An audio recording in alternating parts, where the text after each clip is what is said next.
El gran placer de dar la bienvenida al señor primer ministro de la República Islámica de Pakistán, a quien invito a dirigirse a la Asamblea General.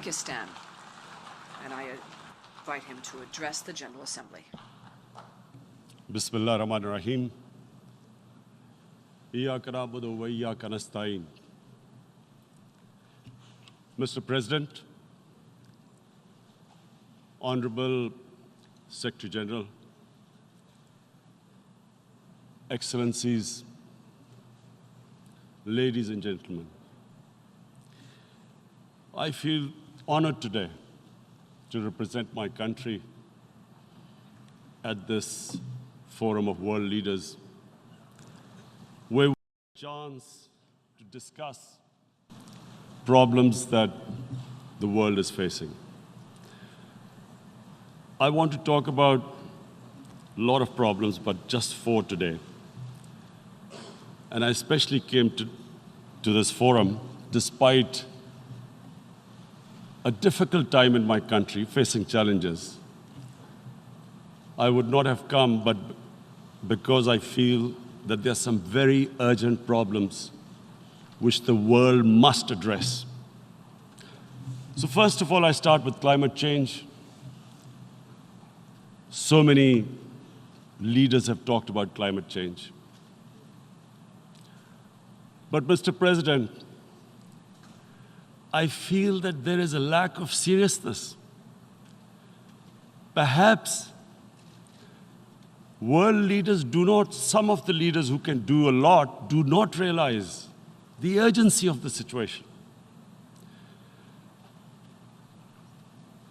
We have a lot of ideas, but as someone said, ideas without funding is mere hallucination. Pakistan, I'll give you start with my own country. Our country is amongst the top 10 nations in the world which are most affected by climate change. We depend upon our rivers. We are mainly an agricultural country. And 80% of the water in our rivers comes from our glaciers. The glaciers, not just on the Pakistani side, even India. The river, the 80% of the water in Ganges and the Indian rivers also comes from the glaciers, from the Himalayan glaciers, Karakoram, Hindu Kush. And these glaciers are melting at quite a rapid pace. We detected already 5,000 glacial lakes in our mountains. And if this keeps going, if nothing is done, we are scared that humans are facing a huge catastrophe. In my country, when my party came to power in the province of KP, we planted 1 billion trees in 5 years. Now we've set ourselves a target of 10 billion trees in Pakistan. Idea being to counter the effects of global warming. But one country cannot do anything. This has to be a combined effort of the world. My optimism comes from the fact that the Almighty has endowed humans with great powers. We can do anything, provided our survival instinct is stirred up. And this is really what I hope that the United Nations will take a lead in this. There must be more emphasis. Richer countries must be pushed. Countries that are mainly responsible for greenhouse gas emissions. They must be pushed because our country contributes minuscule amount to greenhouse gases. So I feel that the United Nations must take leadership in this. My second issue for me right now is even more critical. Mr. President, every year, billions of dollars leave the poorer countries and go towards rich countries. Billions of dollars siphoned off by the ruling elites of the developing world. And they find their way into Western bank accounts, offshore accounts, tax havens, expensive properties hidden behind companies bought in Western capitals. Mr. President, this is devastating the developing world. This is causing more poverty, debts. It's impoverishing the developing world. The difference between rich and poor countries is growing because of this. Money laundering, which happens because money leaves the poorer countries into rich countries, is not treated the same as, for instance, money from drugs or terror financing. The seriousness which terror financing and money from drugs, the way it is treated, it's not the same. The way the poor countries are being plundered by their elites. It's not happening. In my country, when I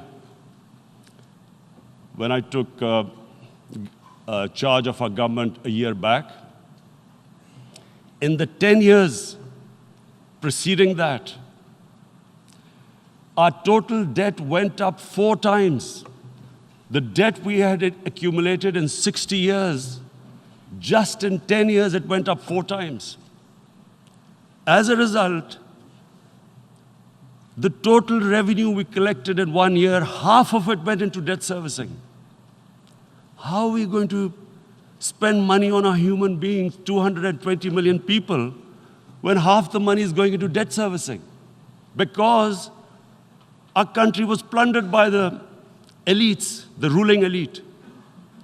And easily they could get the money out. And when, Mr. President, we located properties in Western capitals bought by this money through corruption and money laundering, located the properties of these corrupt leaders, we find it so difficult to retrieve it. That money, if we retrieved that money, we could spend on our human beings. But it's so difficult. The laws protecting these criminals. We do not have the sort of money to have expensive lawyers and spend millions and millions of dollars. We need help from the rich countries. And Mr. President, it's critical. The rich countries must show political will. They cannot allow this to happen. How can the poor countries spend money on human development, which the United Nations asks, SDG? How are we going to do it when this money can easily leave our countries? So, unless the rich countries intend to build walls to stop economic refugees coming as we see right now, they must take action. They must take action now. It must be a deterrent. Corrupt ruling elites should not be able to take money out easily and park it into foreign bank accounts and into these properties abroad. And I never understand why. Why do we have these tax havens? Why is this allowed? Why shouldn't rich people pay taxes? Why is it legal to have these tax havens where you have these secret accounts? Because, the world is changing. The population of the world is growing. Sooner or later, you're going to have a crisis. If the poor get poorer and the rich get richer, there is going to be a crisis sooner or later. So this is my second point. I hope that the United Nations takes a lead in this. It involves the IMF, the World Bank, Asian Development Bank. They must find a way of stopping this plunder of the developing world. My third point. My third point is Islamophobia. There are 1.3 billion Muslims in this world. There are millions of Muslims living in other countries, European countries, in the US, as minorities. Islamophobia, since 9/11, has grown at a pace where it is alarming. Human communities live together. There should be understanding amongst them. But Islamophobia is creating a division. Muslim women wearing hijab, it's become an issue.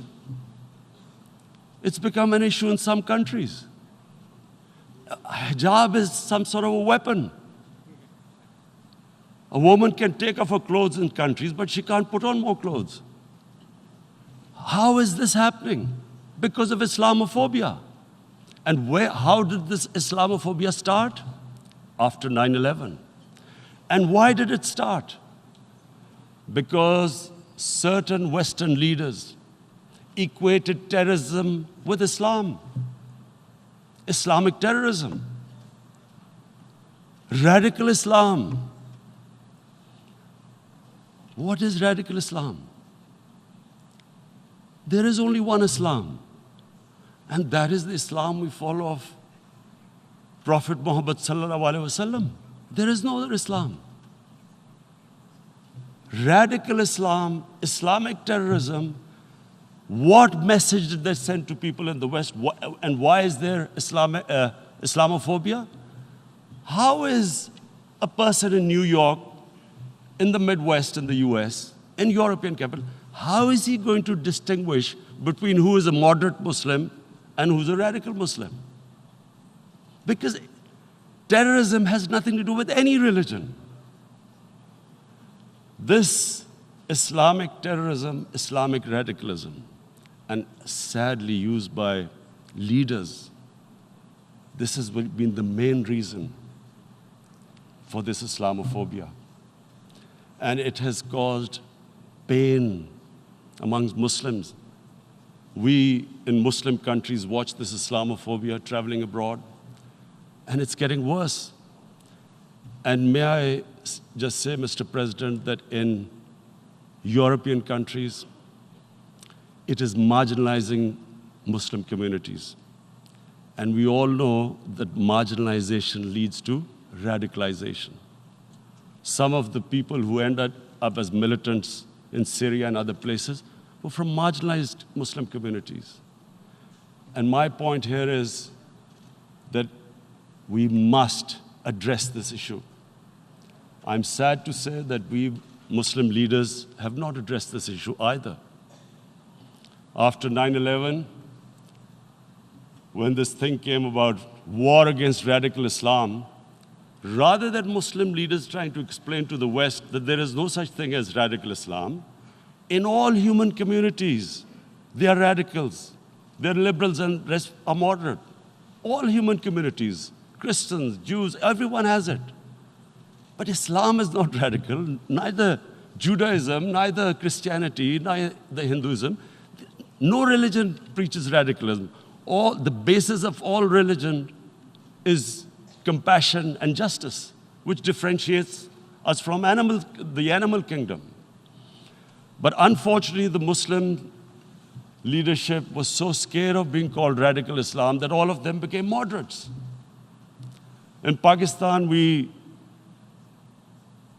were in the eye of the storm, and our government coined a phrase called enlightened moderation.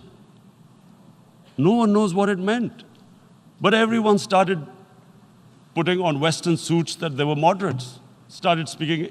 Even those who didn't know English would speak English because they were moderates. No one had a clue what it was, because we, in the Muslim world, did not explain to the West that there is no such thing as radical Islam.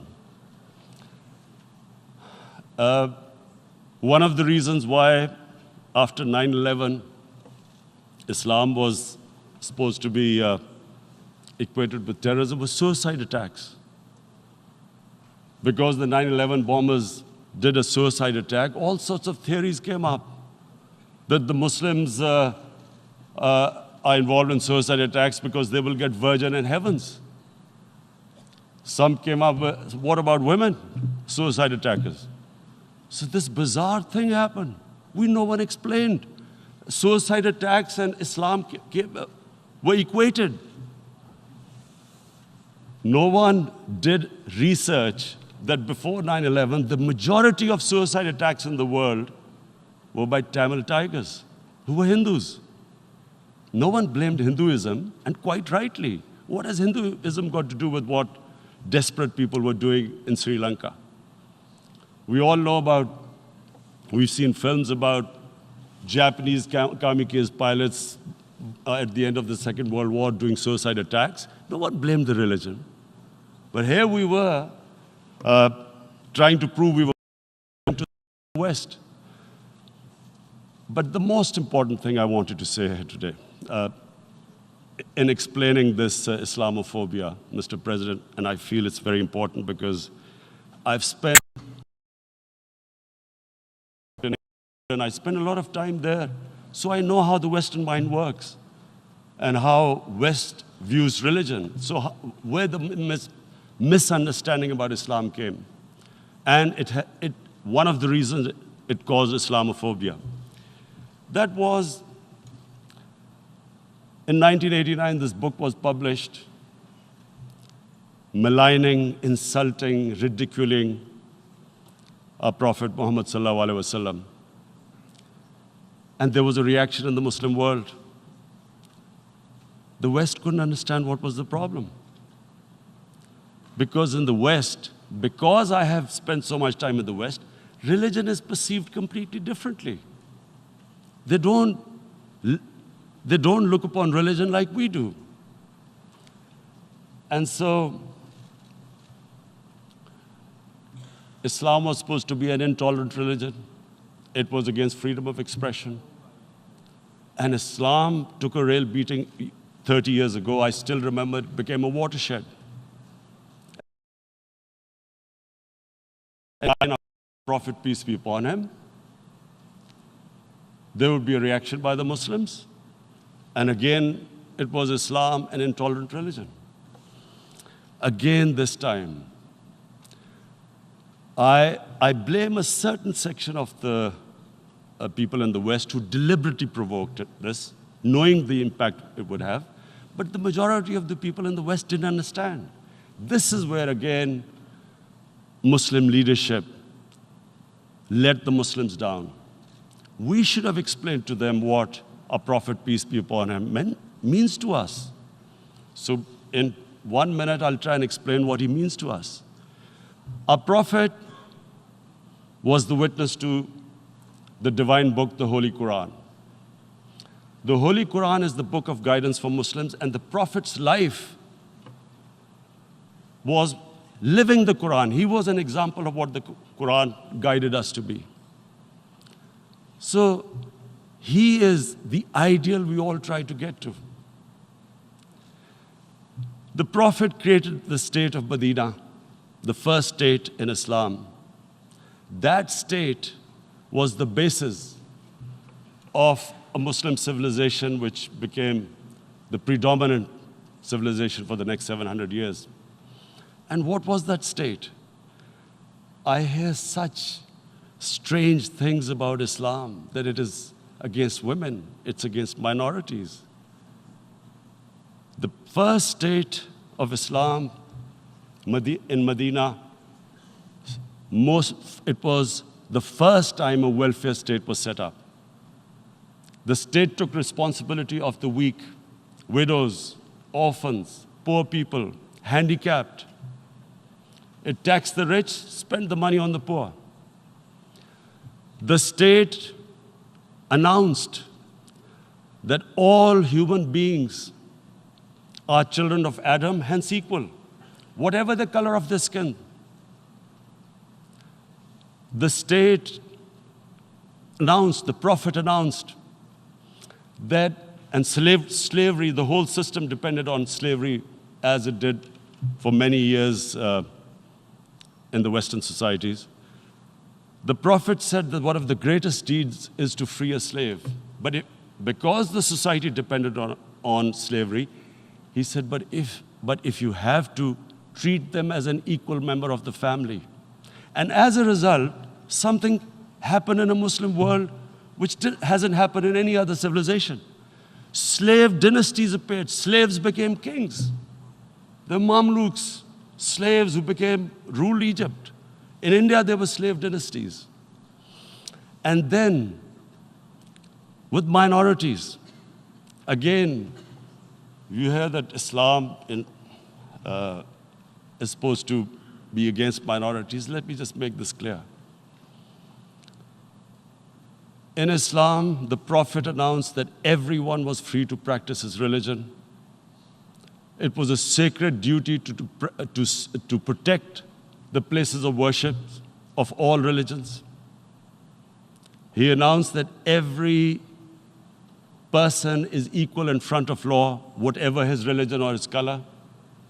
And this incredible case, and I always quote this, that the fourth Khalifa, the head of state of Medina, he lost a court case against a Jewish citizen. So, number one, it showed there was a rule of law, no one was above law. And number two, that a Jewish citizen was an equal citizen. So, Mr. President, when a Muslim society is unjust to its minorities, it is going against the religion of Islam and our Prophet, peace be upon him. So, it is important to understand this. The Prophet lives in our hearts. When he's ridiculed, when he's insulted, it hurts. As we human beings understand one thing, the pain of the heart is far, far, far more hurtful than physical pain. And that's why the Muslims react. And I always thought that if I ever had the stage, I would try and explain this to the world community, especially to the Western community, because having lived in the Western community, people didn't understand this. When I first went as a teenager to England, there was a comedy film on Jesus Christ. It's unthinkable in Muslim societies. So we need to explain that, look, in a human community, we must be sensitive to what causes pain to other human beings. We have, in the Western society, and quite rightly, the Holocaust is treated with sensitivity because it gives the Jewish community pain. That's all we ask, that do not use freedom of speech to cause us pain by insulting our Holy Prophet. That's all we want. And now, the number fourth point, Mr. President, and this is the most critical point, is the reason why I especially came here. It is about what is happening in Kashmir. Before I go on this, I want to make one thing clear, that when we came to power, my first priority was that Pakistan would be a country which will try its best to bring peace. We had been through this war on terror. We joined the United States war on terror after 2001. And Pakistan went through one of its worst periods where 70,000 Pakistanis died and over 150 billion was lost to our economy. And Mr. President, I opposed the war because in the 80s, Pakistan had joined the Western countries in what was the freedom struggle then in Afghanistan against the Soviets. And it was funded by the Western countries. These Mujahideen groups, which were treated in guerrilla warfare, were trained by Pakistan Army, funded by the Western countries, and especially US, and they waged what was a freedom struggle in Afghanistan. The Soviets called them terrorists. We called them freedom fighters. 1989, the Soviets retreated. The Americans packed up and left. Pakistan was left with these groups. Come 9/11, Pakistan joined the United States in this war on terror.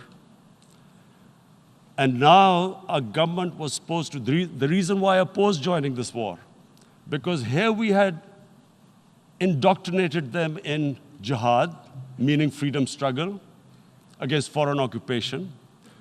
Now, because we had joined the US, and the US had occupied Afghanistan, now we were supposed to tell them that, no, this is not freedom struggle and jihad, it's terrorism. So that's why I tried to tell then government that, stay neutral, because you will have leverage over them. You will be able to control them. But if you join them, you become collaborators, and they will attack you, which is what happened. They turned against us. We went through a nightmare. 70,000 people killed in a war we had nothing to do with. No Pakistani was involved in 9/11. Taliban were in Afghanistan. Al-Qaeda was in Afghanistan. What had we to do with it? 70,000 Pakistanis died. So when we came to power, we decided that we would dismantle what was left of these groups. And this decision was taken not just by us, but by all the political parties in Pakistan. Unfortunately, they didn't implement it. So we came to power, we decided to implement it, and we dismantled whatever was left of the groups. And I know that India keeps accusing us that there are these groups there. I would like the United Nations to send observers, see for themselves what we've done. No Pakistani government would have dared to do this because it would have created strife. But we decided that there would be no militant organizations in Pakistan. So I need to give you this background and to what I'm going to say later on. And secondly, we started mending fences. I invited the Afghan president. We developed a relationship with Afghanistan. We had problems with Iran. We mended fences there. And then India. Now let me just give you a little background about my relationship with India. Because of cricket, and cricket being it's a passion in the subcontinent, I had great following in India. I have friends in India, and I loved going to India. So immediately, when my party came to power, the first thing we did was to immediately reach out to India.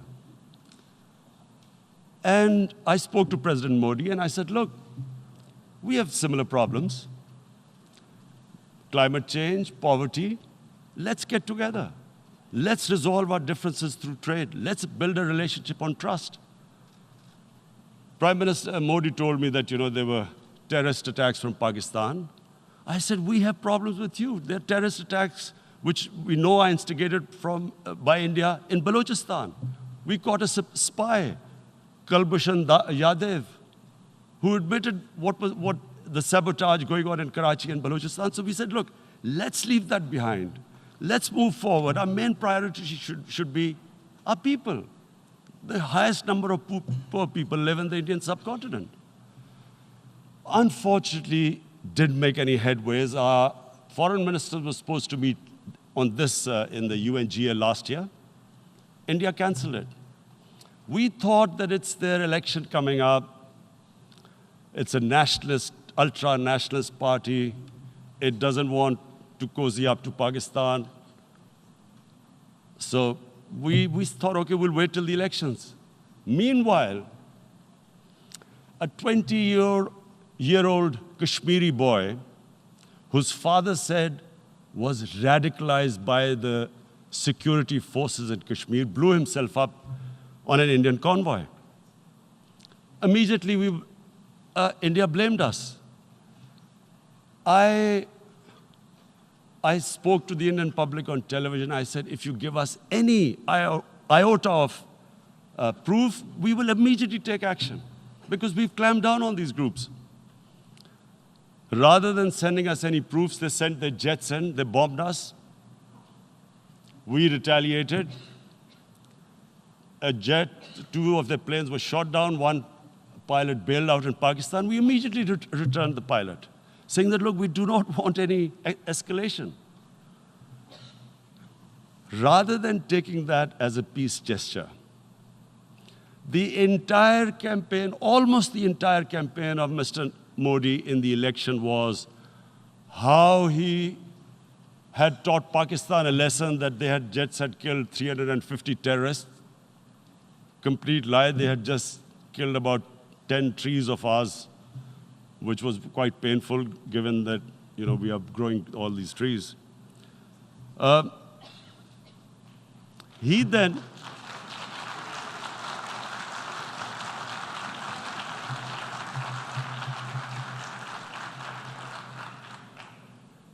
the election campaign, Mr. Modi used words like, this is just a trailer, the movie is about to start. I went into Pakistan and taught them a lesson. This was the election campaign. Okay, so we thought, us politicians make all these statements to win elections. So, okay, after elections, we'll get back to our normal relationship. Well, the moment the elections ended, we approached India, no response, but then we discovered they were trying to push us in the FATF blacklist to bankrupt us. That's when we realized there was an agenda. And that agenda became obvious on the 5th August when India went against 11 United Nations Security Council resolutions, which say that Kashmir is a disputed territory and the people of Kashmir have the right of self-determination. They went against that. They went against Simla Accord, which is about bilateral, sorting out our differences through bilateral means, went against that. They actually went against the Indian Constitution. Illegally, they revoked Article 370, which gave Kashmir the special status. They got an extra 180,000 troops there. Total number of security forces in Kashmir now are 900,000. And they put 8 million people of Kashmir under curfew.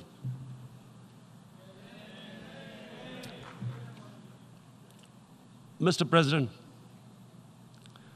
now I just briefly want to make the people understand, how can anyone do something like this?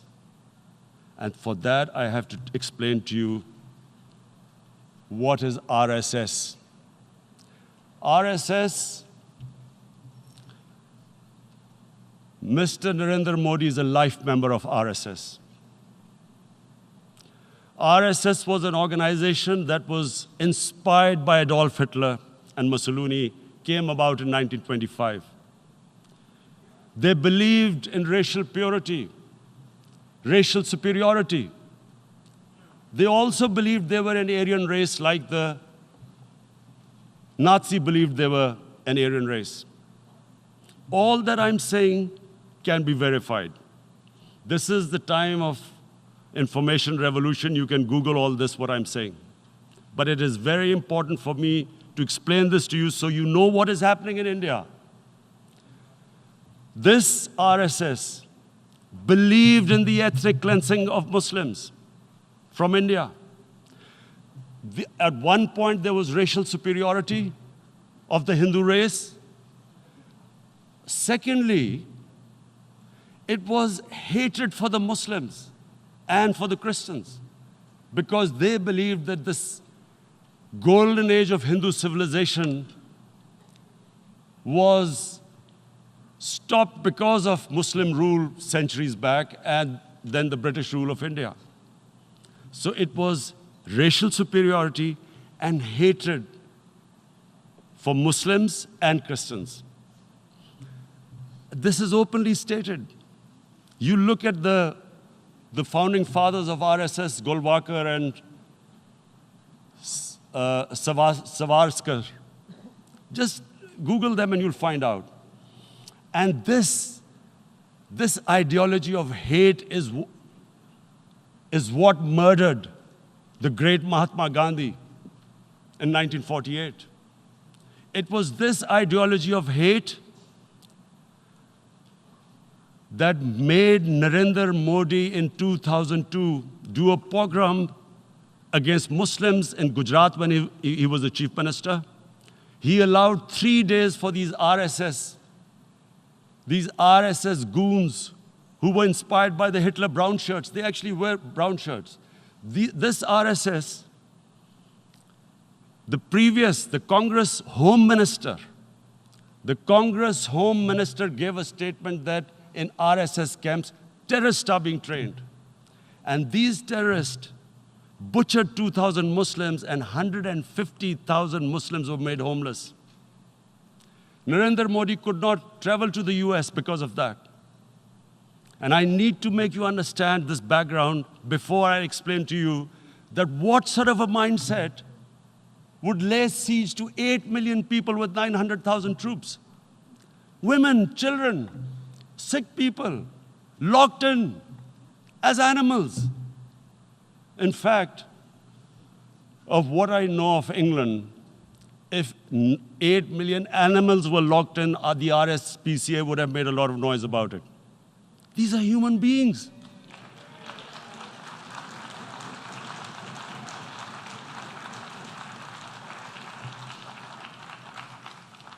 And Mr. President, what comes with racial superiority, these illusions of Aryan superior race, is arrogance. The two go together.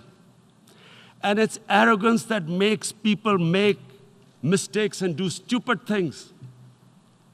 Cruel things like what Narendra Modi has done. It's sheer arrogance.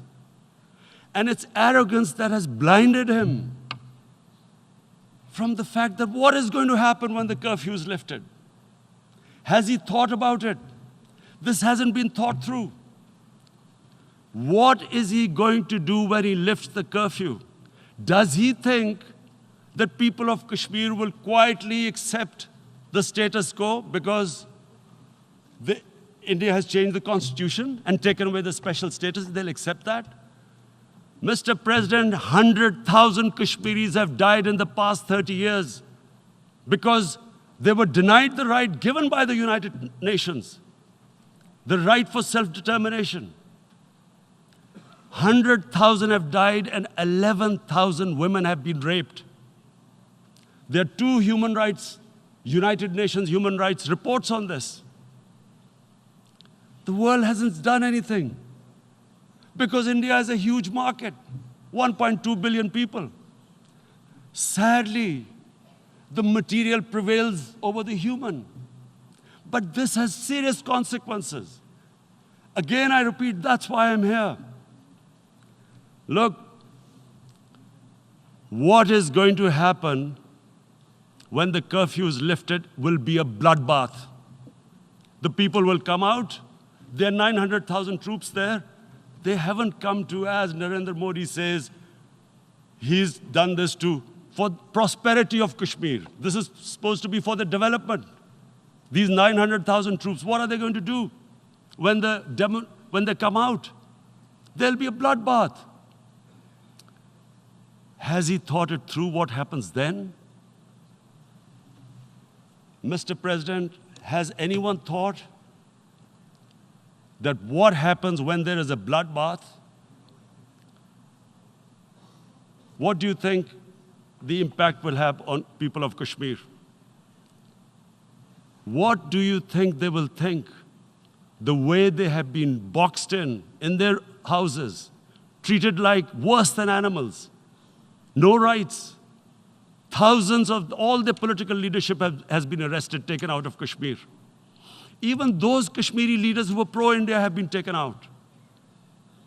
13,000 boys have been picked up and taken to God knows which destinations. So what do they think? What will the people of Kashmir do when they lift the curfew? They will be out in the streets. And what will these soldiers do? They will shoot them. They've already used pellet guns, blinded young boys.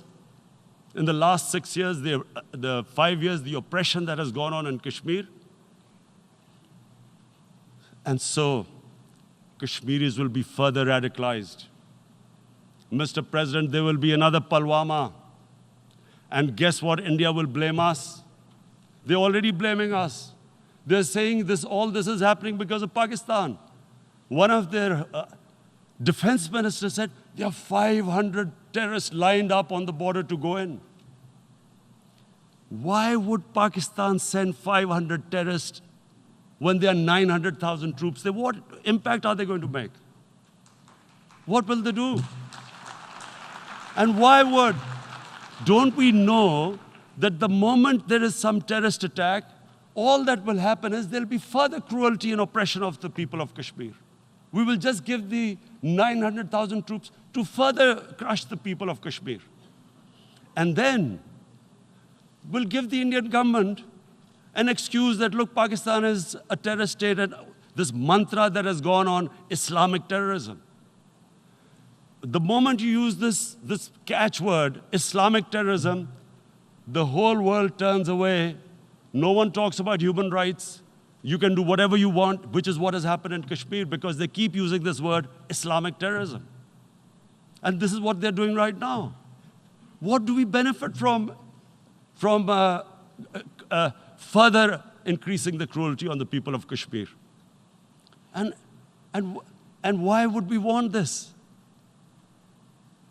But there is no other narrative left for India.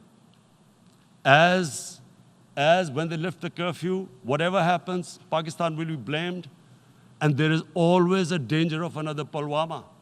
They might come and bomb us again, and then another cycle might start. And what does Narendra Modi think? That 180 million Muslims of India are thinking right now. Aren't they watching these Kashmiris stuck inside for 55 days they've been stuck in? Aren't they watching? What do you think? Don't you think that the Muslims will be radicalized in India? And I'm talking about 180 million people.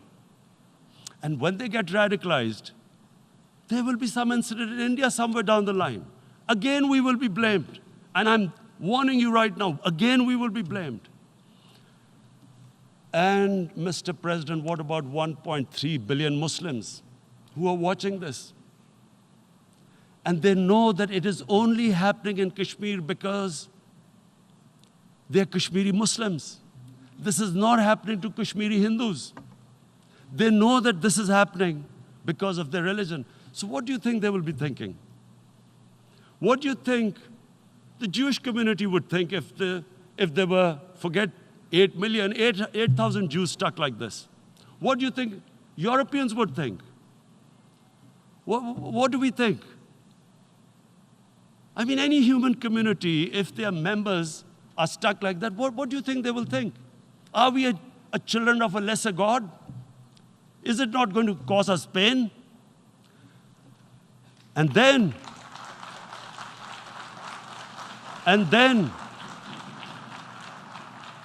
I'll tell you what will happen. People will, in the 1.3 billion Muslims, someone will pick up arms. I know we've been brought up with films, Western films. This good, decent guy doesn't get justice. He decides to pick up a gun and start seeking justice. There was a film made in New York, famous film called Death Wish. This guy gets mugged by and his family, his wife gets killed or something. He can't get justice. He picks up a gun and he goes around shooting muggers. And the whole cinema cheers him on. So what do you think the Muslims are thinking right now? If there is a bloodbath, there will be Muslims becoming radicals, not because of Islam, but because of what they will see, that there's no justice when it comes to Muslims. There were Rohingya Muslims, Myanmar, who are, God knows, almost 1 million people out, ethnic cleansing. What was the response of the world community? So what do you think will be the response of 1.3 billion Muslims? I picture myself. I'm in Kashmir. I've been locked up for 55 days. I have heard about, and there are rapes, Indian Army going into homes, soldiers. Would I want to live this humiliation? Would I want to live like that? I would pick up a gun. You're forcing people. You are forcing people into radicalization.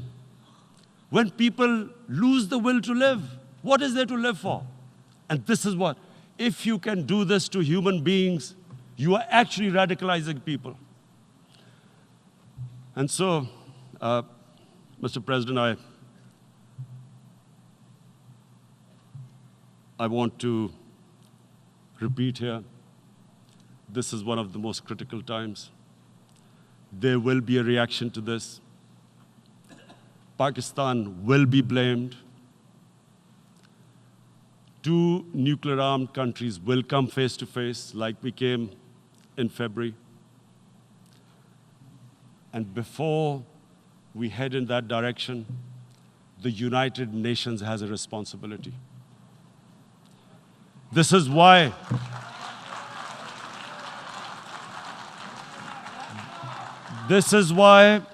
the United Nations came into being in 1945. You were supposed to stop this happening. I feel we are back to 1939, Munich. Czechoslovakia has been taken, annexed. What is the world community going to do? Is it going to appease a market of 1.2 billion, or is it going to stand up for justice and humanity?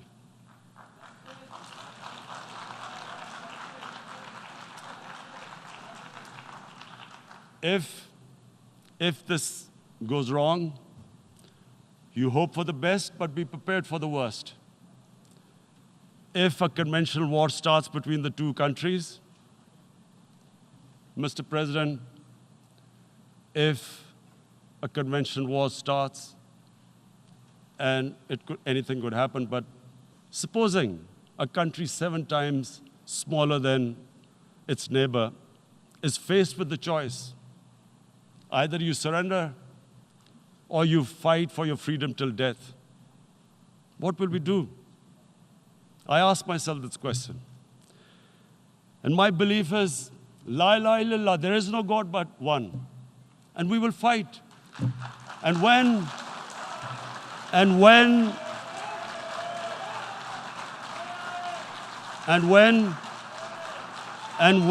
a nuclear-armed country fights to the end, it will have consequences far beyond the borders. It will have consequences for the world, which is why I repeat I'm here. Because I'm warning you, it's not a threat. It's a fair worry that where are we headed? And I've come here to tell the UN, you've got to, this is a test for the United Nations. You are the one who guaranteed the people of Kashmir the right of self-determination. They are suffering because of that. And this is the time. This is the time not to appease like in 1939 appeasement took place. This is the time to take action. And number 1 action must be that India must lift this inhuman curfew, which has lasted for 55 days. It must free all political prisoners, and especially those 13,000 boys that have been picked up. Parents don't know where they've disappeared. And then the world community must give the people of Kashmir the right of self-determination. Thank you.